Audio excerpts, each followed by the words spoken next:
Kiekvieną dieną pasaulyje dingsta tūkstančiai vaikų.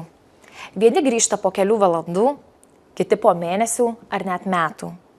Bet yra ir tokių, kurių niekas nebematė iki šiol.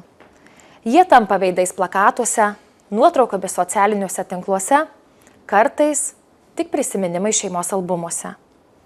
Ir vis dėlto jų vis dar laukia, vis dar ieško ir vis dar tiki. Ką daryti, jei jūsų vaikas dingsta?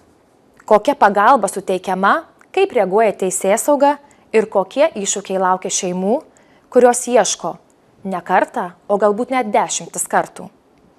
Šiandien, minint tarptautinę dingusių vaikų dieną, mes kalbamės ne tik apie statistiką.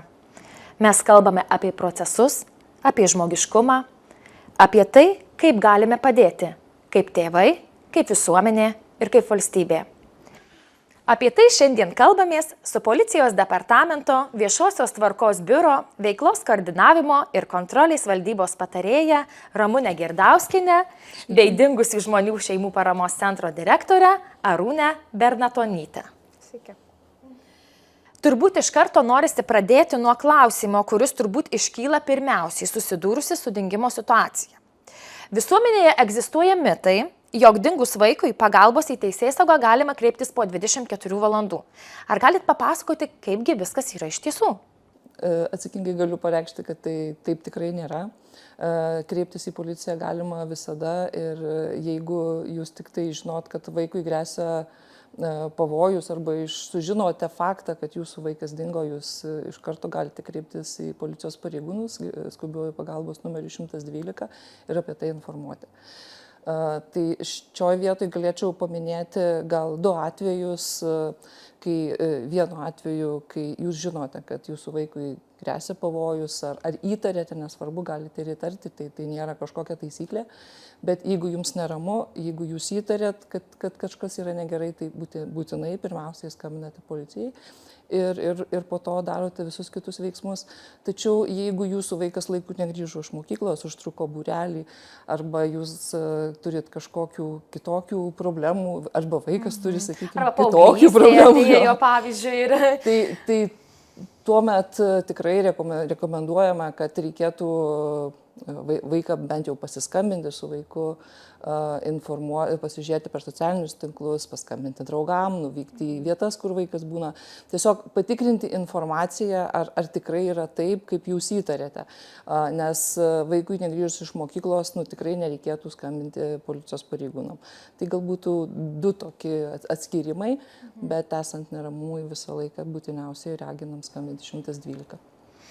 Iš to iš tikrųjų kyla ir kitas klausimas, tai jau iš dalies turbūt jūs ir atsakėte, tai iš tikrųjų ką daryti šeimos nariui, jeigu dingsta vaikas, tai galbūt taip nupieškite tą mums paveiksliuką, ką turėtų pirmiausia daryti, ką turėtų patikrinti, nes turbūt galbūt vieni žmonės galvoja, kad užtenka paskambinti klasiokam, pažiūrėti socialiniuose tinkluose, bet iš tikrųjų iki to lemiamo skambučio teisėsaugai, kad galbūt jūs kokių klausimų jų klausėte, pavyzdžiui, kur jau jie kreipėsi, gal kažko klausė, gal kažkam skambino, kad, žinot, užbėgti įvykiam už akių.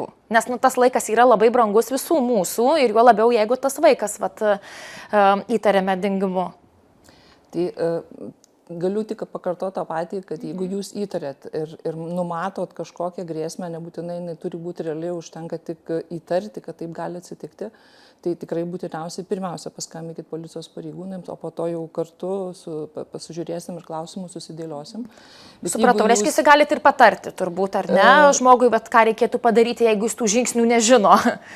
Jeigu žmogus skambina į policijos pareigūnai, mes jau priemam taip, kaip rimtą atvejį, o ne pabandymą pasitarti, nes čia jau nėra kada tartis, kai kalbam apie dingusį asmenį arba dingusį vaiką, to labiau. Tai mes tik tai jūsų paklausim, kada jūs paskutinį kartą su vaiku bendravot, ar jūs paskambinot jam telefonu, nes jis kažkodėl neparėjo, gal tinklus pasižiūrėjot, gal su klasiokais kalbėjot, ar buvot nuvykę kažkur pasižiūrėti, kur tas vaikas galėtų būti, gal pas giminaičius jisai yra. Jeigu jūs visus atvejus atsakysit, kad jau tikrai patikrinau ir jau tikrai ne, tai čia net klausimas nekyla apie skubų reagavimą. Arūne, klausimas jums. Kaip dažnai į dingusių žmonių šeimų paramos centrą kreipiasi šeimos, kuriuose dingsta vaikas ir kokią jūs pagalbą jiems teikiate? Tai visų pirma, labai noriu irgi paakcentuoti, kad mūsų centras administruoja karštąją pagalbos liniją dingus vaikui ir Lietuva turi tokią kaip gerąją praktiką Europoje, kad mūsų karštoji pagalbos linija 116000 yra sujungta su bendroju pagalbos centru 112. Tai va, kaip Ramunė minėjo, kad gali skambinti 112 tėvai, ta prasme, kreipiantis į teisėsaugą, tai lygiai taip pat, jeigu kreipiasi į 116, tai visų pirma atsiliepia 112 operatoriai ir tik tai tada, kai užregistruojamas vaiko dingimas, yra paklausima, ar jums reikalinga tolimesnė pagalba. Jeigu ta pagalba yra reikalinga, tada tėvai yra sujungiami su mūsų centro konsultantais, atvejo vadybininkais. Jeigu jie atsisako, jie, ta prasme, šią akimirką gali, ta prasme, nes mes suprantam, kad koks tai yra emociškai sunkus dalykas, kaip šeimos išgyvena, nežino, ką daryti, ko imtis, tai visą laiką yra informuojami, kad gali bet kuriuo metu kreiptis pagalbos. Tai iš esmės kartais, kaip tarkim matome, kad Europoje taip aplamai vaikai netgi skambina į 11600 liniją, kurie yra pabėgę, bet bijo grįžti namo, ar ne? Tačiau Lietuvoje mes šito neturim dėl to, nes jie išsigąsta. Kai išgirsta, kad 112 klauso, tai tada tas toks, žinot, atsitinka, kad ašgi skambinau į karštąją pagalbos liniją dėl dingusių vaikų, ar ne, kaip tikėjausi konsultanto, o atsiliepia 112 operatorius. Tai iš esmės tai yra vienas kelias, kaip gali šeimos susisiekti su mūsų centru ir būtų teikiama emocinė parama, psichologinė pagalba, pagalba aktyvinant paiešką ir socialiniuose tinkluose, dalinantis oficialią viešą informaciją, taip pat tarptautiniu mastu, nes 11600 karštoji pagalbos linija veikia 32 Europos šalyse. Ir ką tai reiškia? Kad mes galime leisti per visą tinklą arba į konkrečią šalį. Jeigu, tarkim, įtariama, kad Europoje dingo, tai mes paleidžiam per mūsų karštosios pagalbos linijos tinklą, būtent tada jie pasidalina su visais šių linijų administratoriais Europoje, o jeigu mes žinome konkrečią šalį, tai labai palengvina mūsų darbą, nes irgi iš praktikos turėjom atveju, kai tikrai ir žinojom. Bet visų pirma, tai turi būti paskelbta paieška policijoje. O kiek ilgai, pavyzdžiui, reikia laukti pagalbos būtent toms šeimoms? Kai yra vaiko dingimo atvejais, mes reaguojame iš karto ir bent jau tėveliams, nes kriziniai situacijai padėti išgyventi reikia, tai emocinė parama, ta prasme, yra kartais teikiama konsultavimas, bendravimas ir keletą valandų, ta prasme, tai yra teikiama iš karto, psichologinė pagalba yra suteikiama tą pačią dieną. Labai džiugu girdėti iš tikrųjų, kad nepalikti vieni tėvai yra ir tikrai gauna tikrai labai didelę paramą. Dabar norėtųsi šiek tiek išgirsti statistikos iš tikrųjų iš teisėsaugos. Gal galėtumėte nupasakoti, kaip kito dingusių ar pabėgusių iš šeimų ar globos įstaigų vaikų skaičius per pastaruosius, paimkime, 4 metus? Tai pirmiausia, norėčiau atskirti, kad dingę vaikai yra visai kas kita, kiek buvo paskelbta paieškų. Tai yra, kadangi vaikai kartais bėga ne po vieną kartą, tai paieškų yra paskelbiama daugiau. Tai 2021 metais buvo dingę 506 vaikai, 2022 metais 499, 2023 metais buvo dingę 600 ir pernai metais buvo dingę vėl 506. Tai jeigu imant vidurkį, gaunasi, kad maždaug laikosi stabiliai. 2023 metais buvo padidėjimas 17%. Tačiau jeigu kalbėtumėm apie dingimų skaičių, tai yra kiek paskelbta buvo paieškų šitiem vaikam, tai 2021 metais buvo paskelbta 1571, o pernai metais buvo paskelbta praktiškai 300 paieškų daugiau. Tai aš jau skaičių nesakau, nes painu, bet noriu pasakyti, kad dingusių vaikų skaičius maždaug laikosi stabilus, tačiau dingimų skaičius didėja pasikartojančių. Tai jeigu imtumėm tuos 500, apvalinkim, reiškia, pernai dingusių vaikų, kuriems buvo paskelbta paieška, tai paieškams buvo, tai reiškia, tai pusė iš jų dingo vieną kartą, bet kita pusė dingo 2 arba daugiau kartų. Ir yra ir po 2, ir po 3, ir po daugiau kartų dingimų.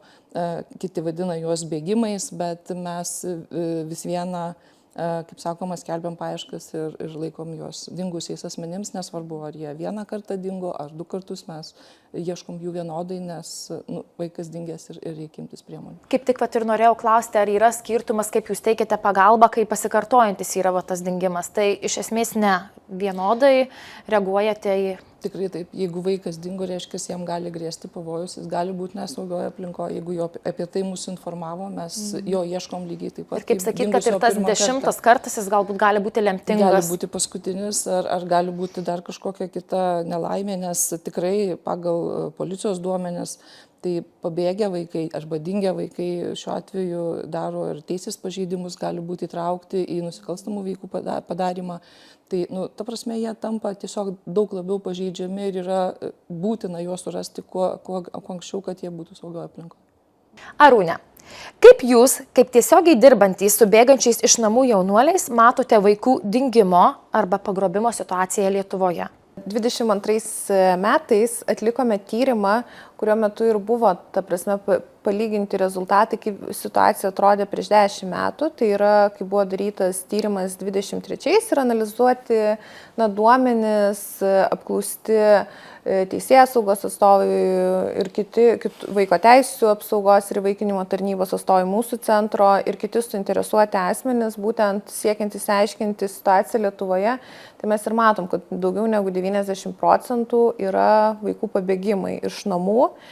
Tai ką tai rodo, kad vis tiek, kad tos priežastys, bent jau dirbant su vaikais, jos gali būti labai įvairios. Ar problemos šeimoje, ar tai gali būti traukimas ir kažkokių nusikalstamų veikų vykdymą, prekybos žmonėmis. Galų gale vaikai labai dažnai ir patys vykdant prevenciją pasisako apie tai, kad įtaką gali turėti ir socialiniai tinklai, pažinti socialiniuose tinkluose, nes, bėga ir labai dažnai romantinių santykių link, nes gal tėvai draudžia, nepritarė ar dar kažkas, tas ryšys yra kažkoks sudėtingas. Tai iš esmės bėgimas iš namų, kaip ir minėjau, sudaro didžiausią procentą, bet kiti, ta prasme, taip pat, ir teisėsauga tikiu gali patvirtinti, kad yra, ta prasme, tos kitos kategorijos, kurių reikia nepamiršti. Tai ką, pavyzdžiui, matom dabar dar dirbdami ir su šeimom, kurios išgyvena skyrybas, ar ne, kad gali būti ir vaikų pagrobimo atvejai, kai pagrobėjas yra vienas iš tėvų. Ir tai, ta prasme, šios kategorijos irgi nereikėtų pamiršti. Ir nereikėtų nuvertinti, kad jinai yra mažiau svarbi nei kitos, turbūt. Kadangi dirbate, kaip sakytų, tokioje organizacijoje, ar pastebite kažkokių sistemos trūkumų, kurie jums, kaip sakyti, nepadeda efektyviai teikti tos pagalbos, arba norėtumėt, kad šiek tiek būtų kitaip? Mes kaip nevyriausybininkai sisteminių trūkumų matom. Gal norit pasidalinti kokį nors? Ir iš tiesų, vienas toks iš pagrindinių, kad iš tiesų, kai, ta prasme, yra įstaigos, kurios, ta prasme, turi aiškius vaidmenis, ar ne?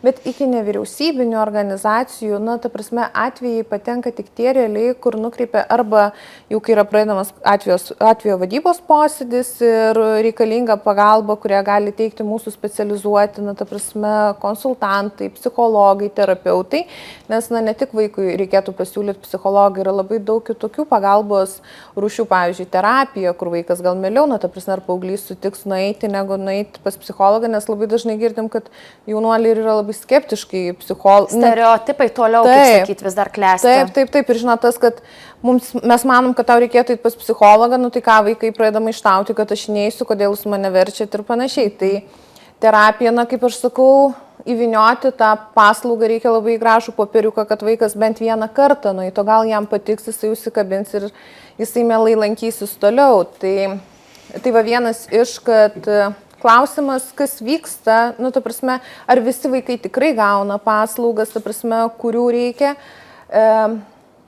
Antras dalykas, mes matom, kad iš esmės mūsų, ta prasme, valstybėje mes neturim to tokio, žinot, užtikrinamo, pavyzdžiui, finansavimo paslaugoms. Tai irgi yra labai didelė problema, nes mūsų centras veikia teikiant šią pagalbą, teikia savanoriškais pagrindais, nes centras ir buvo įsteigtas, čia yra mūsų misija teikti pagalbą dingusių vaikų artimiesiems, nes ir buvo įsteigtas būtent asmenų, kurių vaikai buvo dingę be žinios.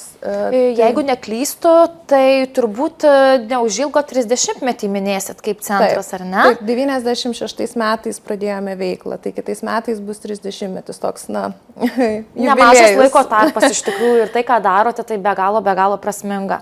Ir dar prie tokių irgi galbūt sisteminių galėčiau įvardinti ir prevencijos stoką, nes pavyzdžiui šiais metais mes darėme konkursus, kur vaikus įtraukėme, norime, kad jie patys kalbėtų apie problemas, su kuriamis susiduria, kas gali įtakoti, tai ką mes girdim, kas gali įtakoti vaikų dingimą, pabėgimą iš namų, tai ką mes girdim iš pačių mokyklų, kad mes neturim prevencijos, mums reikia vaikus įvesti į šią temą, tai reiškia, reikia pakalbėti apie galimas priežastis, supažindinti, ar ne, tai ta prevencinė veikla yra užtikrinama labai fragmentiškai arba aplamai nėra vykdoma, nes pakalba apie prekybą žmonėmis, apie psichotropinės medžiagas, kas priklauso pagal programą, bet vėlgi, ta prasme, kas turėtų būti atsakingas, ar ne, ta prasme, tas prevencijos tikrai trūksta ir ką mes darom irgi savo ruoštų, tai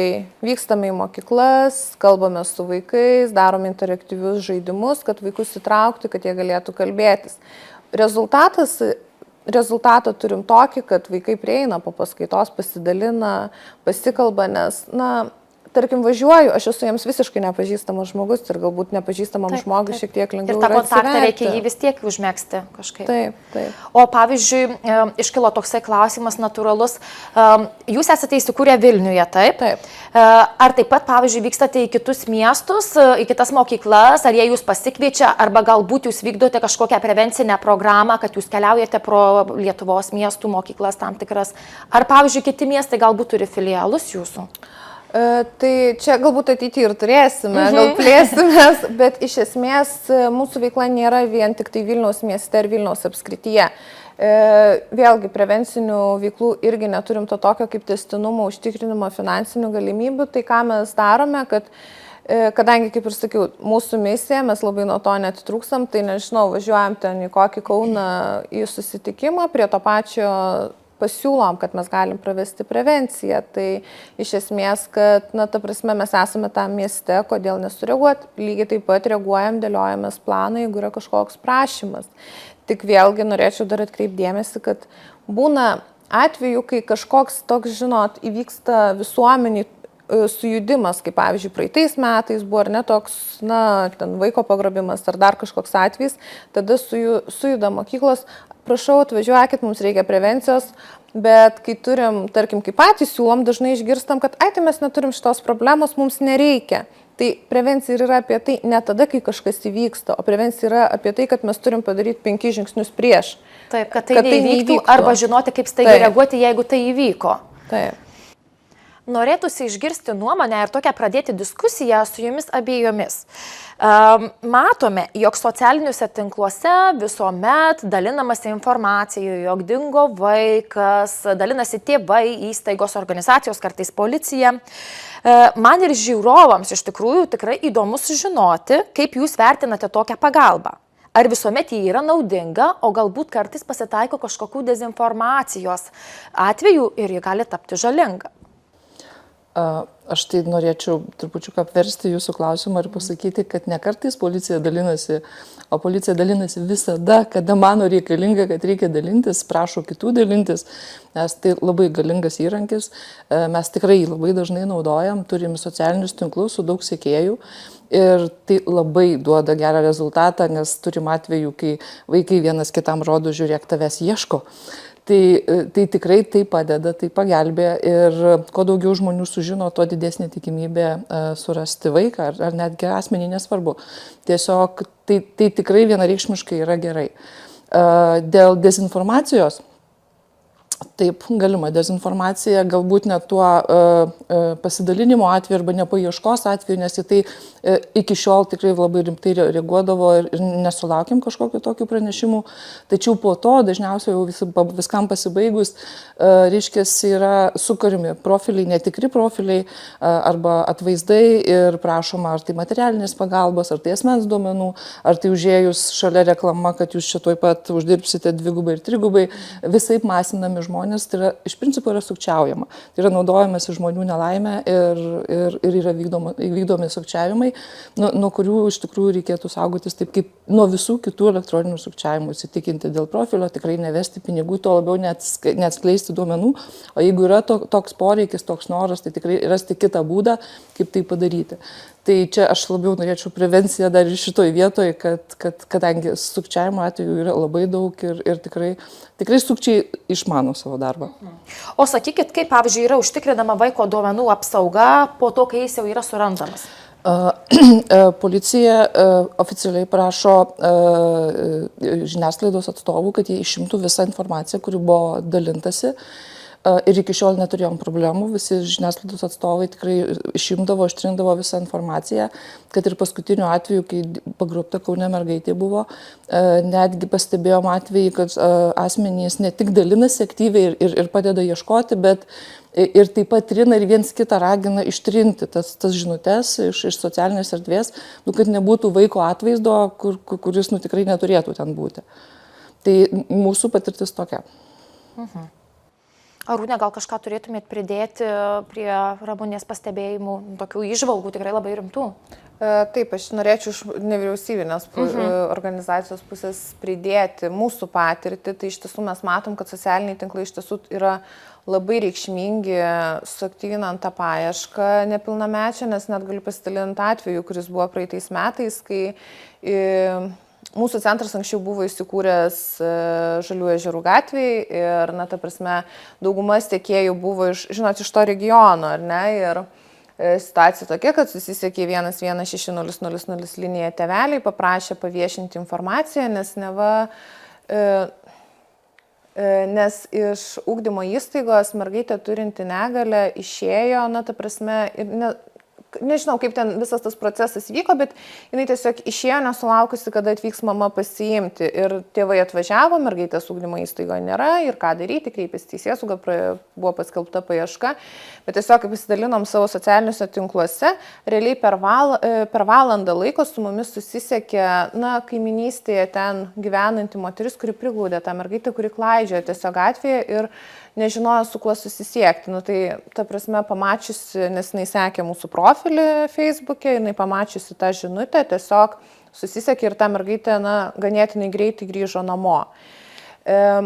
Bet dėl to dar norėčiau irgi pasakyti šiek tiek dėl tos informacijos dalinimuose, ar ne? Tai iš tiesų viskas yra labai sveikintina ir gerai, kai tiesiog žmonės dalinasi įrašais, kurie ten skelbia teisėsaugą, kuriuos skelbia, tarkim, nevyriausybinės organizacijos, o, pavyzdžiui, mes, žiniasklaida, ar ne, vaikus atsiradus, mes visi panaikiname tą atvaizdą, tą žinutę, bet kai žmonės tiesiog automatiškai įsisaugo pas save telefone ir pasiskelbia ant savo socialinių tinklų sienos, tada šiek tiek atsitinka problema, nes ne visi gali ištrinti, ar ne, ir likti. Tai pavyzdžiui, ta grandis tarsi nutrūksta. Taip, nes tada mes visi masiškai ištrinam, bet kažkas vis tiek toj grandyje lieka, kuris gali pasilikti, ar ne. Tai iš tiesų iš mūsų partnerių, kurie yra įsikūrę Graikijoje, mes turim tokią kaip gerąją praktiką, jie jau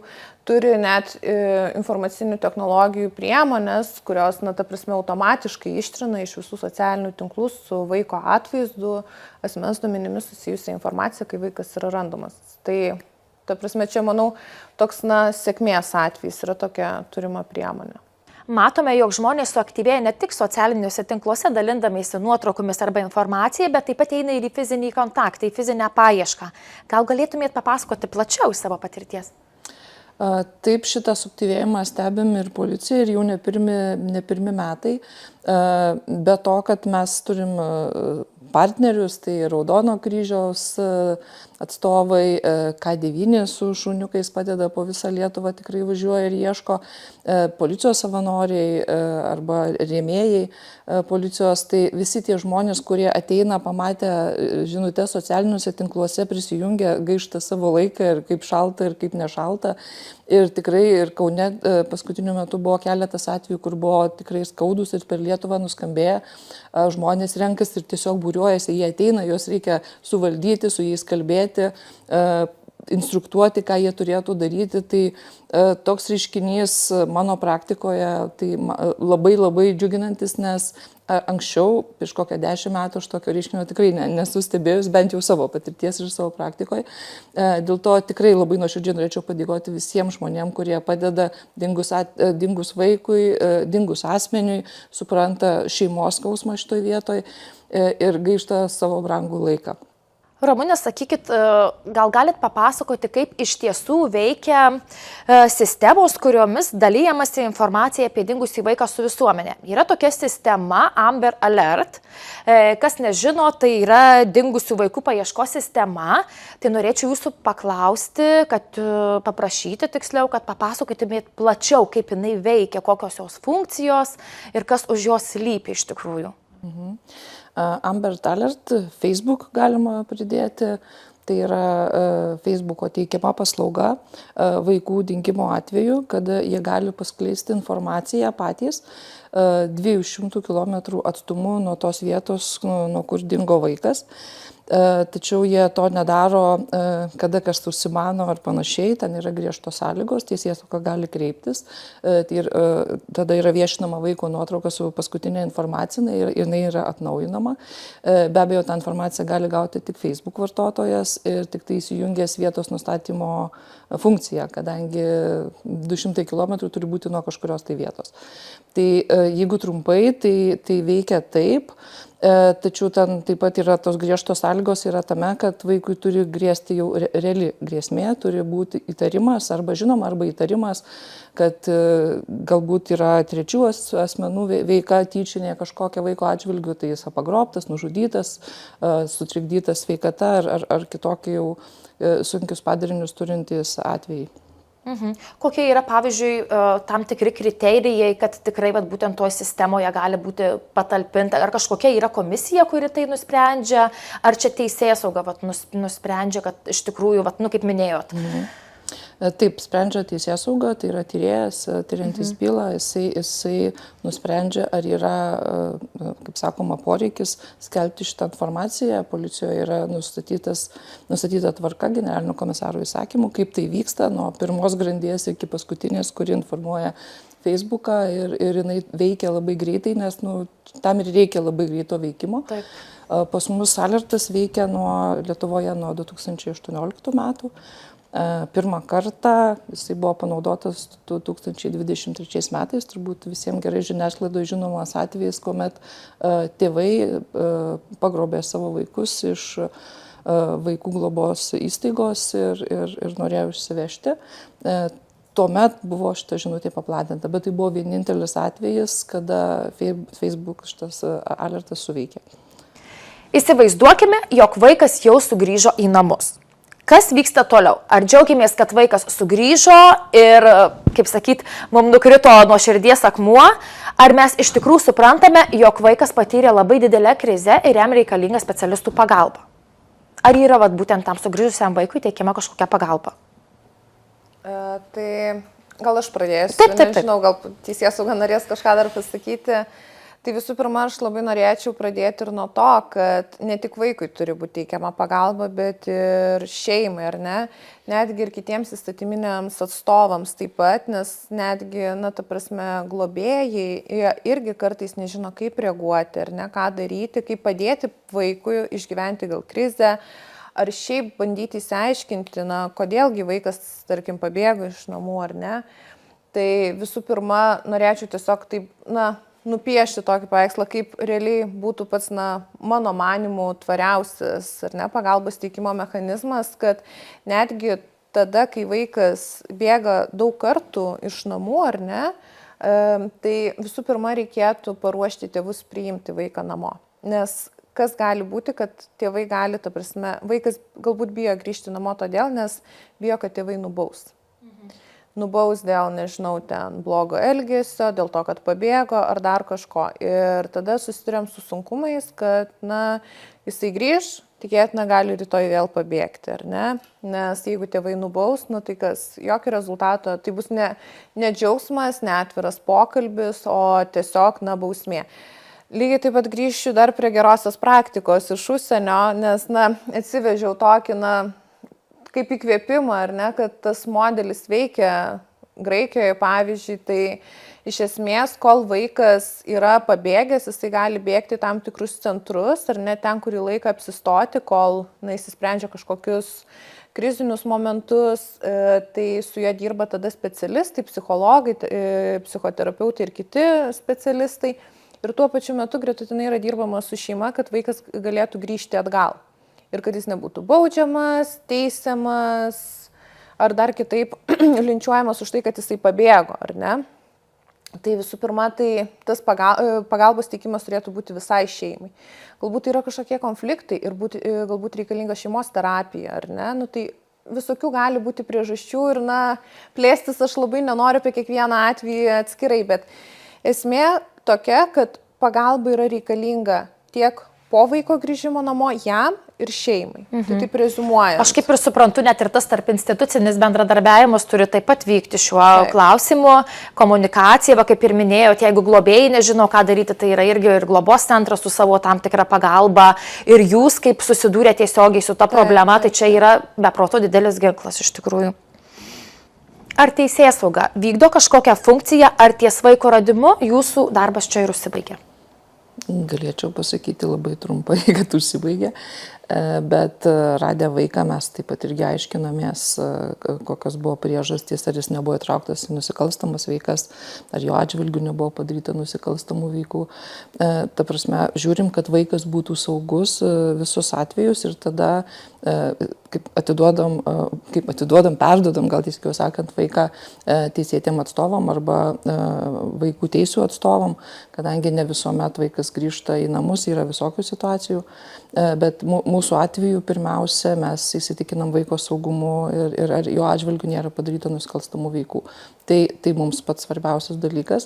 O toliau, kaip sakoma, mes dirbam ne vieni, dirbam su kitom institucijom ir nevyriausybinėm organizacijom.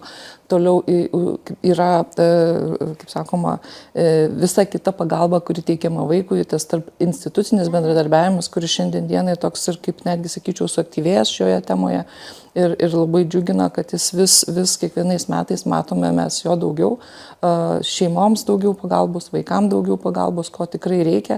Ir dalies tų bėgimų tikrai turbūt nebūtų, jeigu būtų galima tos pagalbos suteikti daugiau.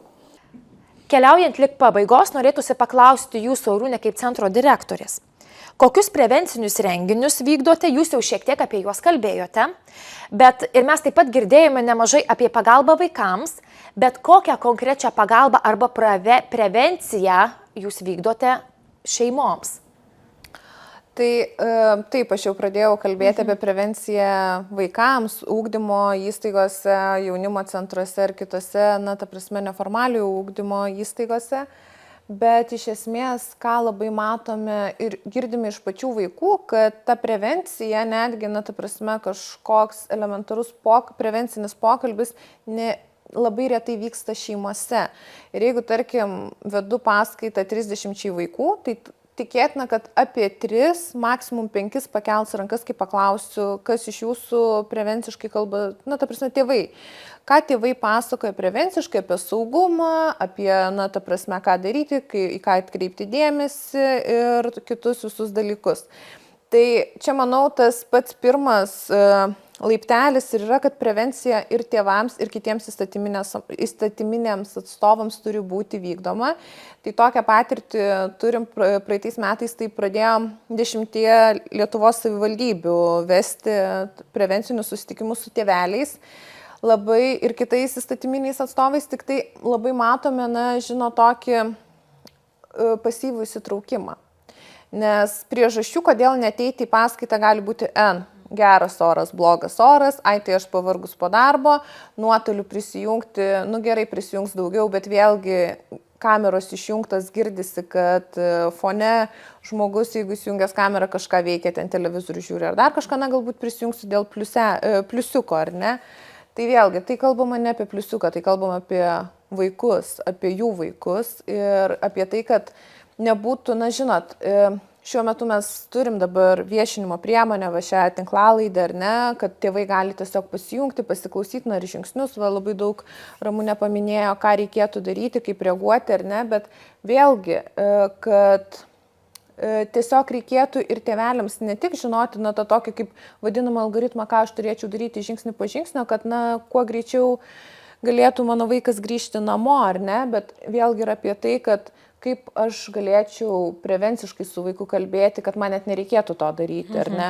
Man atrodo, kadangi tai yra ganėtinai nepatogi tema ir ypatingai jeigu kokie paaugliai gyvena, tai iš tikrųjų sunku yra kalbėtis ir tiesiog tėvai vengia. Ir mes šiandien visos laidos metu iš tikrųjų sužinom, kad nereikia taip daryti ir manau, būtent ši tinklalaidė bus labai geras vienas iš prevencinių irgi įrankių ir iš tikrųjų sužinoti daug naudingos informacijos. Arūne, jūs dalinote šiandien tikrai labai daug kitų gerųjų patirčių iš kitų šalių. Tai pabaigai norėčiau išgirsti kažką pozityvaus ir kaip jūs galvojate, ar ta geroji jūsų praktika kažkur pamatyta pasiteisintų Lietuvoje? Iš tiesų mes galim matyti, ta prasme, kad aš nenoriu sakyti, kad mes Lietuvoje neturim nieko gero. Ne, taip tikrai nėra, kaip ir Ramunė sakė, kad yra ir suaktyvėjęs bendradarbiavimas, ar ne, tik tai galbūt iki to tobulo rezultato, ką mes galėtumėm turėti, mes turim dar labai daug žingsnių padaryti, ar ne. Bet vėlgi, norėčiau ir pasidžiaugti, kad kai kurie modeliai, kuriuos mes turim Lietuvoje, Europos mastu yra pripažįstami kaip geroji praktika, kaip, pavyzdžiui, kaip ir minėjau apie 11600 linijos, ta prasme, modelį Lietuvos, taip pat mūsų atvejs apie duomenų rinkimą irgi jau yra minimas Europoje, kaip vienas iš geriausių. Tai mes tikrai turime gerųjų praktikų, ką galim ir kitoms šalims parodyti, kad žiūrėkit, mes turim, ta prasme, jūs galite paimti kaip pavyzdį iš mūsų, ar ne? Tik dar pabaigai labai norėčiau grįžti prie, paakcentuoti dėl karštosios pagalbos linijos, kad tėveliai, įstatyminiai atstovai ir kiti, galbūt pedagogai žinotų, kad 11600 karštoji pagalbos linija yra ne tik dingus vaikui, bet ir prevenciniais klausimais, kad ką daryti. Tai bet kada galima kreiptis, neveikia 24/7 ir gali kreiptis visais prevenciniais klausimais. Ir žinoma, jeigu vaikas dingsta, taip pat pagalbos gali kreiptis. Ačiū Jums labai abiems už pokalbį. Ačiū. Šiandien išgirdome daug apie tai, ką daryti, kai dingsta vaikas, kaip veikia teisėsauga, kokios pagalbos gali tikėtis šeimos ir kokių spragų dar neįsprendė mūsų sistema. Išgirdome, kad nereikia laukti 24 valandų, pagalbos kreiptis galima iš karto, kad kiekvienas pabėgęs vaikas nėra tiesiog skaičius, o žmogus, kuriam reikia ne tik suradimo, bet ir supratimo, pagalbos ir priežasties ieškojimo. Ir kad tėvai, globėjai, visa visuomenė ir mes galime būti šios pagalbos dalimi. Dalyjimasis informacija, supratingumas, pasitikėjimas sistema, visa tai gali nulemti, ar vaikas sugrįš į namus. O kai jis sugrįžta, svarbiausia, kad jis būtų sutiktas ne kaip surastas, o kaip suprastas. Tarptautinės dingusių vaikų dienos proga norisi palinkėti tik vieno, kad nei viena šeima neturėtų ieškoti, kad prevencija būtų stipresnė už tragediją ir kad, kai jau reikia veikti, visi žinotume, kaip tai padaryti. Ačiū, kad buvote kartu. Dalinkitės šią tinklalaidę, kalbėkitės apie tai su savo vaikais, artimaisiais, nes kai žinome daugiau ir galime padaryti daug daugiau.